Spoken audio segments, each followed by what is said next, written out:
आज हम करेंगे 42 साइज कुर्ती की कटिंग और स्टिचिंग। तो ये मेरे पास 2.5 मीटर के समथिंग कपड़ा है और इसको मैंने यहाँ 4 फोल्ड करके रखा। हम बैक और फ्रंट दोनों ही पार्ट एक साथ कटिंग करेंगे, तो इसको अच्छे से सेट करके रखेंगे।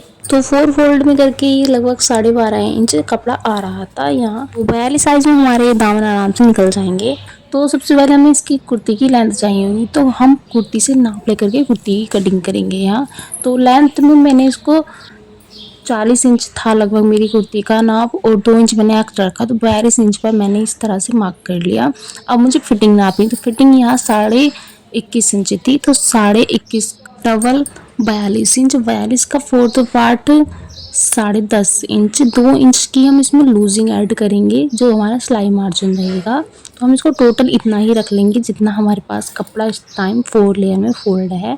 अब हम शोल्डर के लिए मार्क करेंगे, तो शोल्डर मैंने 7.5 इंच पर रखे हैं और आर्म होल 8 इंच पर, और इस तरह से हाफ इंच अंदर को करते हुए यहाँ पर फ्रंट वाले आर्म होल की गोलाई देंगे। और अब इसके बैक वाले आर्म होल की भी गोलाई देंगे इस तरह से।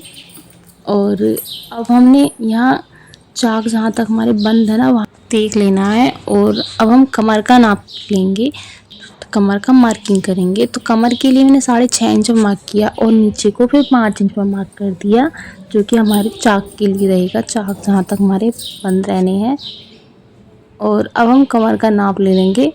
तो चेस्ट का मैंने 10.5 इंच पर मार्क किया था और कमर के लिए 9.5 इंच पर और 2 इंच की इसमें लूजिंग ऐड की थी और इस तरह से मार्क कर लिया। अब नीचे को ऐसे ही रहने देंगे, हमारा जितना भी फोल्ड होगा हम उस तरह बाद में देख लेंगे, इसको ऐसे के ऐसे ही रहने देंगे। अब नेक के लिए मैंने 3.25 इंच पर नेक को रखा चौड़ाई में और लंबाई में 6 इंच पे रखा। और बैक नेक के लिए हमने यहाँ पर गोलाई दी है। फ्रंट वाले में हम थोड़ा डिज़ाइनिंग करेंगे, तो जब हम डिज़ाइन करेंगे ना उसी समय हम उसको बनाएंगे। तो अब इसकी कटिंग कर लेंगे। तो बैक वाले आर्म होल की जो हमने मार्क किया था ना उसी वाले पर हमें कटिंग करना है। तो इस तरह से मैंने यहाँ पर कटिंग कर लिया। अब यहाँ से बैक और फ्रंट वाले पार्ट को अलग करेंगे।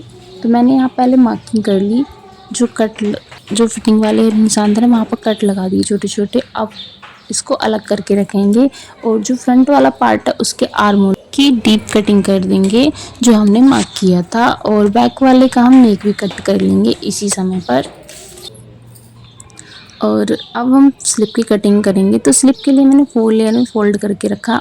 10 इंच पर मैंने इसका चौड़ाई रखी है और 3 इंच नीचे की साइड को रखेंगे, इधर से हमारी ओपन साइड है। और इस तरह से स्लिप की मार्किंग करेंगे और नीचे से चौड़ाई में इसको 6 इंच रख रही हूँ। लेंथ के लिए हमारे पास कपड़ा कम है तो हम इसी में एडजस्ट करेंगे इतना ही, तो इसलिए हमने नाप नहीं लिया अपनी स्लिप का। स्लिप क्योंकि उसकी जो थोड़ी ज़्यादा बड़ी थी, ये हमारे इतनी बड़ी नहीं हो पाएगी क्योंकि हमारे पास कपड़ा कम है। तो इस तरह से हमारी कटिंग हो गई। अब हमने स्टिचिंग के लिए इस फ्रंट वाले का नेक कुछ इस तरह का बना करके तैयार हुआ था और बैक के लिए मैंने सिंपल ही बनाया था। और अब इसके शोल्डर इस तरह से अटैच कर देंगे, फिर इसको खोल करके रखेंगे और यहाँ पर स्लिप जॉइंट करेंगे दोनों साइड से। तो इस तरह से रखते हुए यहाँ पर स्लिप को जॉइंट कर लेंगे।